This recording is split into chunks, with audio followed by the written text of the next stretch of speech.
আপনারা তো এই ছোট ফ্রিজের দাম কোন 8-10 বড় ফ্রিজ পাবো 8-10,000 টাকা 8-10,000 টাকা বিশাল বিশাল ফ্রিজ পাবেন ভাই। দেন না কোনটা শুরু করেন। এই যে একটা ফ্রিজ আছে ভাই দেখেন সুপার এয়ারস্টোন এই যে ভিতরে, তারপরে এই একটা ফ্রিজ আছে সিঙ্গারের এই দেখেন ভিতরে, তারপরে এই একটা ফ্রিজ আছে স্যামসাং এর। আচ্ছা এই দেখেন একদম একদম ফ্রেশ কন্ডিশন আছে এই একটা স্যামসাং এর।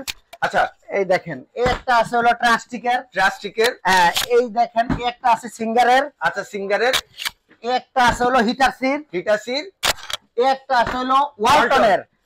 দেখেন ভাই এবার অল্টারনেটে দাম শুরু করেন। এবার একদম ধামাকা থাকবে আজকের ভিডিওটা ধামাকা। এটা দিব মাত্র 12,000, এটা দিব 10,000, এটা দিব 10,000, এটা দিব 10,000, এটা দিব 9,000, এটা দিব 8,000, এটা দিব 10,000, এটাও 10,000 ভাইয়া। মানে 10,000 এর মধ্যে ফ্রিজ আছে কয়টা? একটা দুইটা তিনটা চারটা পাঁচটা ছয়টা সাতটা আটটা। হ্যাঁ এর বাইরেও আছে। আপনাদের যাদের লাগবে 10,000 এর মধ্যে বাজেট আমার সাথে যোগাযোগ করবেন ইমো হোয়াটসঅ্যাপে। একদম